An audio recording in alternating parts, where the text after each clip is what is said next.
Gracias, Julio. Señores directivas del país y de la Fundación Buen Gobierno, Felipe, amigos y amigas todos. Yo le quiero agradecer sobre todo al diario El País esta invitación a hablar sobre la paz en Colombia y sobre los inmensos desafíos que tiene Colombia y que tiene el gobierno Santos para culminar este proceso de paz que está en su etapa más difícil, en el momento más crucial, porque aunque se han dejado atrás temas importantes, la verdad es que esta etapa de justicia transicional sin duda es la más difícil y el camino que encontremos para darle fuerza y solidez a la modalidad de justicia transicional que adoptemos. El presidente Santos ha llevado adelante un proceso supremamente juicioso, supremamente serio, aprovechándonos de los errores o de las experiencias del pasado. Organizó un proceso de paz con una agenda definida, por fuera de la cual no hay discusiones, y son 5 grandes puntos, ya se han evacuado 3, el que tiene que ver con la parte agraria, el que tiene que ver con el abandono de las actividades de narcotráfico, el que tiene que ver con la participación política, y nos falta la etapa de derechos de las víctimas y la fundamental, que es el fin del conflicto armado y la desmovilización. Es la primera vez en un proceso de paz en Colombia que las FARC expresamente dicen que van a dejar las armas y de lo que se trata es de darle final a la lucha armada, cosa que curiosamente los procesos anteriores con las FARC, y ya ha habido varios, en el gobierno del presidente Betancourt, del presidente Pastrana, en el mío, nunca llegaron hasta hacer ese compromiso. Las conversaciones han sido relativamente reservadas, han sido en Cuba, no ha habido en esta oportunidad despeje ni pedazos del territorio nacional donde se realizaran las negociaciones, porque siempre se dijo que eso permitía el fortalecimiento militar de la guerrilla, tema que yo comparto. Tampoco se ha programado un cese al fuego bilateral por la dificultad de su verificación. Sin embargo, desde el mes de diciembre tenemos un cese al fuego unilateral de las FARC que se ha cumplido y que ha servido para que los colombianos, digamos, tengan una opinión más favorable del proceso de paz. El principal problema, si así lo pudiéramos llamar, es que este es el primer proceso de paz que se realiza dentro de las nuevas reglas del Estatuto de Roma y de la creación de la Corte Penal Internacional. Y el que sea el primero ha hecho que muchas personas, algunas por simples opiniones personales, otras seguramente porque quisieran ver que aquí se suban los estándares, han pretendido que esto es una gran prueba de fuego y que los estándares internacionales de paz de Colombia van a ser mucho más altos que los que se usaron en Sudáfrica o los que se usaron en Irlanda o los que se usaron en Bosnia o los de América Latina, me refiero a Guatemala, El Salvador, a Honduras, a Perú. Y yo francamente creo que nosotros, los colombianos, estamos obligados a investigar los delitos de lesa humanidad, a esclarecer las masacres, los genocidios que se han cometido. De eso no hay discusión. Estamos atados por los nuevos valores de la justicia penal internacional, pero nosotros tenemos derecho a interpretar el Estatuto de Roma y nadie de manera exegética nos puede llevar a que tenemos que cumplir cada norma, porque eso haría supremamente difícil la paz de Colombia. La paz de Colombia es muy importante porque nosotros estamos en esta fase. El siglo XIX todo fue de guerras civiles, hubo 9 grandes guerras civiles y en la práctica al terminar el siglo XIX, al cumplirse el primer centenario, el jefe de Estado de entonces dijo: no hay nada que celebrar. ¿Para qué vamos a celebrar? No hay nada que celebrar.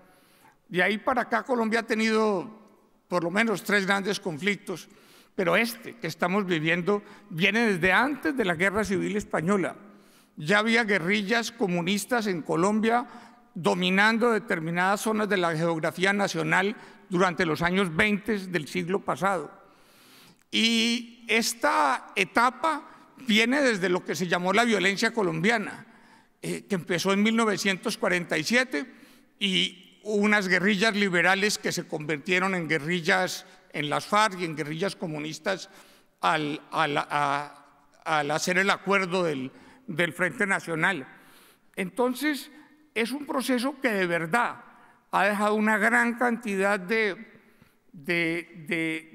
conflictos, de problemas, 6 millones de desplazados, centenares de miles de muertos, y la verdad yo creo que Colombia tiene derecho a adoptar las decisiones siempre y cuando esas decisiones no sean unilaterales de ninguno de los poderes públicos.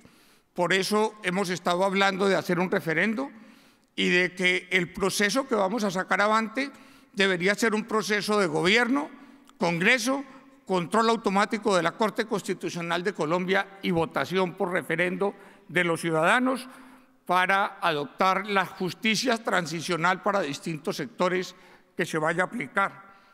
La verdad, cuando se comenzó el proceso, fundamentalmente se pensó en justicia transicional para las FARC. El presidente una y otra vez ha estado hablando de que las Fuerzas Armadas necesitan garantías en el posconflicto. Sin embargo, esa justicia las características de esa justicia no se han diseñado, no se había hablado para nada ni de empresarios, ni de políticos, ni de miembros de la rama judicial que de una u otra manera fueron auxiliadores o patrocinadores de la guerrilla o especialmente de los paramilitares.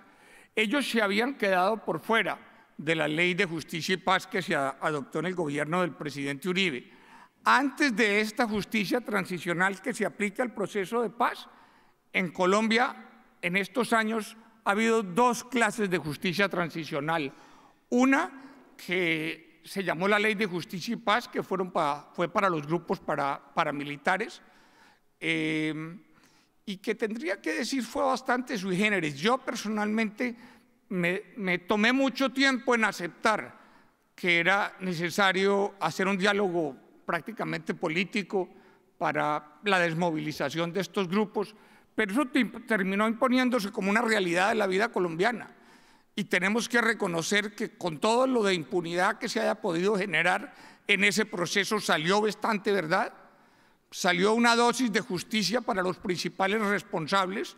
La inmensa mayoría de los paramilitares están en la calle, nunca pagaron un día de pena de cárcel, pero no por la falta de voluntad del gobierno, sino sencillamente porque la capacidad de la justicia colombiana no es esa, así nosotros tengamos la mejor fiscalía, porque tenemos sistema acusatorio de toda América Latina, la más poderosa, la que más tiene instrumentos y la que ha permitido, por ejemplo, que Colombia recupere buena parte de su seguridad, a pesar de que los flujos de narcotráfico siguen pasando, sobre todo de cocaína, siguen pasando fundamentalmente por Colombia. No ha sido solo un tema de fortalecimiento militar, sino un tema también de fortalecimiento de nuestra justicia.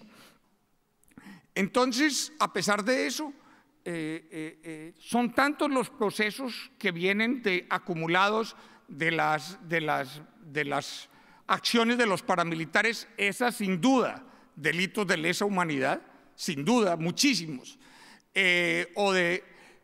A pesar de todo eso, hemos ido avanzando. Se quedaron por fuera tanto las Fuerzas Armadas como los empresarios y políticos de esa Ley de Justicia y Paz. ¿Fue eso imprevisión?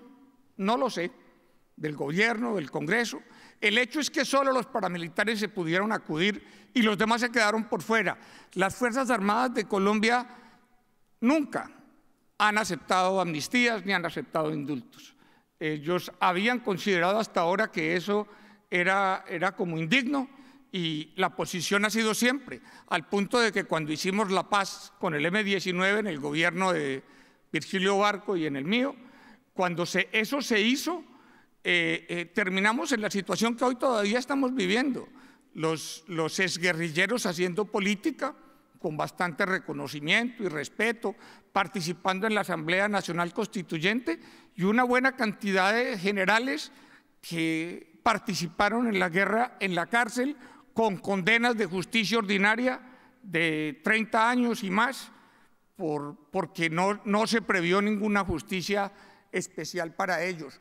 Esas mismas personas del M-19 que hoy hacen política dicen que a ellos les parece totalmente injusto que ellos tengan derecho a hacer política y que los generales que los combatieron estén en la cárcel. Y ese es uno de esos problemas que tenemos que resolver. Para la inmensa mayoría del pueblo colombiano es inaceptable.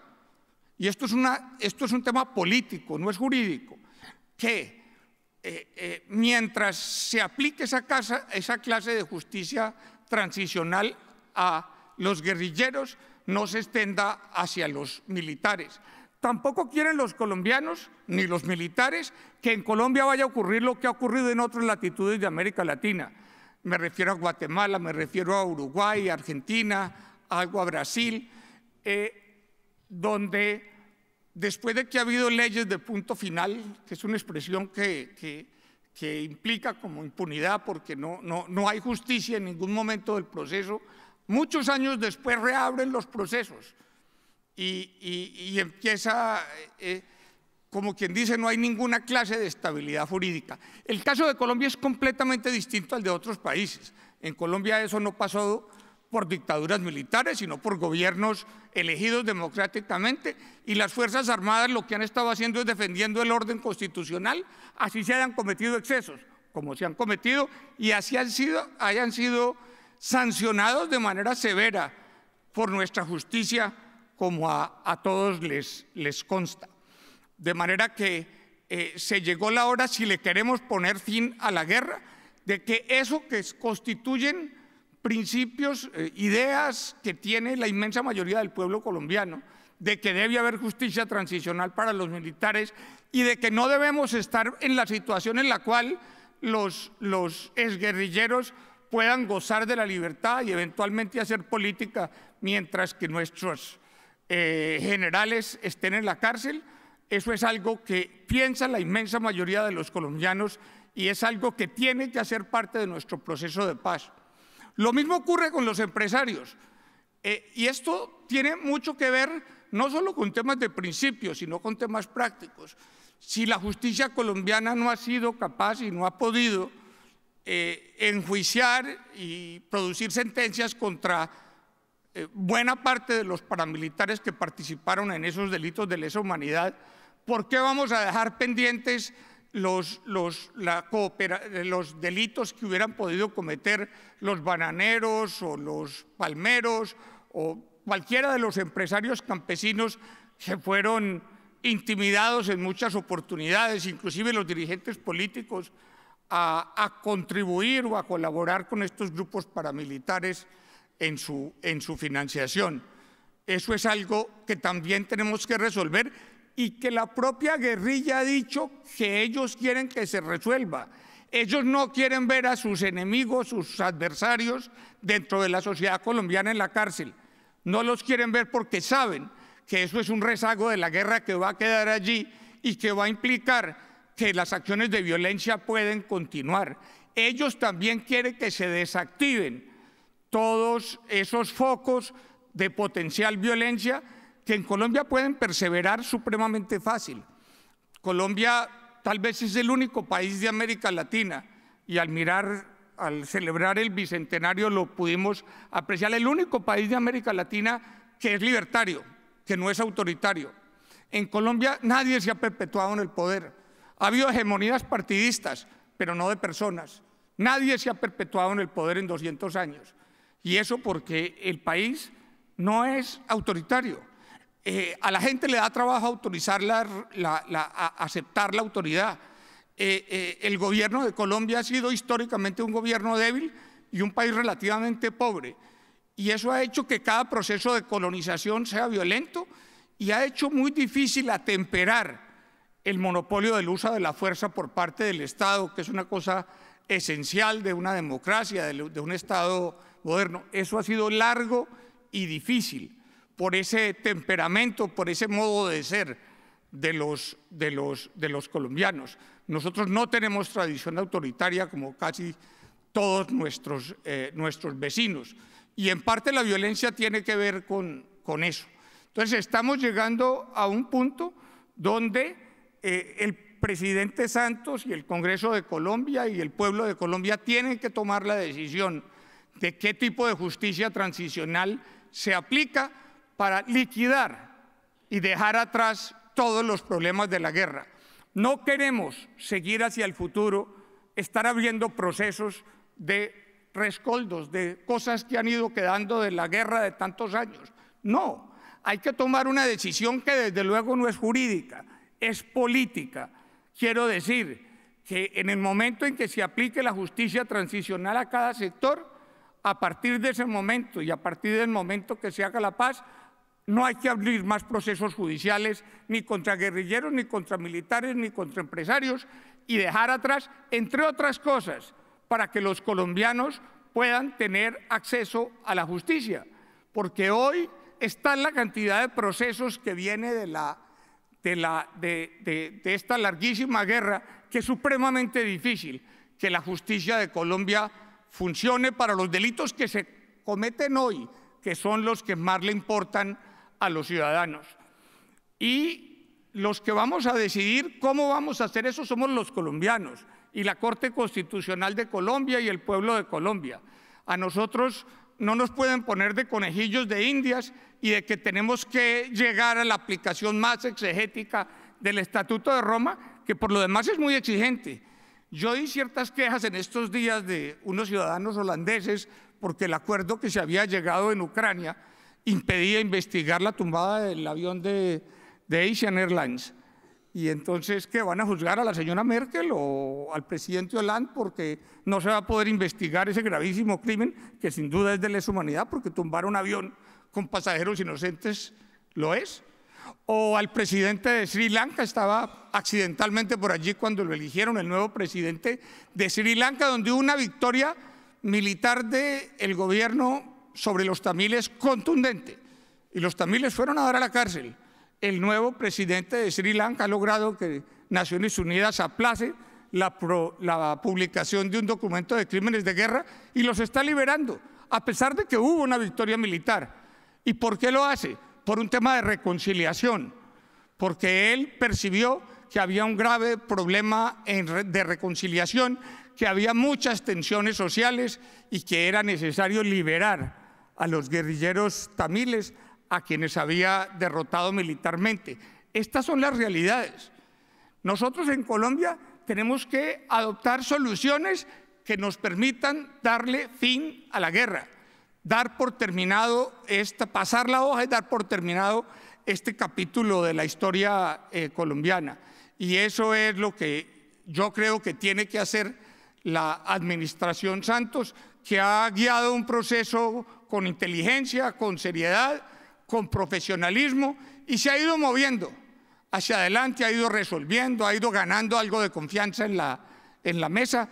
Difícil, porque en general los colombianos, la guerrilla de las FARC es una guerrilla un poco estalinista, que ha sido muy desconsiderada con la opinión, que hay sectores de esa guerrilla que se han criminalizado muchísimo, que se pasó de la financiación vía del secuestro y la extorsión a la financiación por narcotráfico, y hemos tenido discusiones un poco insensatas, porque hay gentes que creen que es más grave el narcotráfico que el secuestro o la extorsión o el homicidio, y que lo uno es conexo con la rebelión o el alzamiento y lo otro no.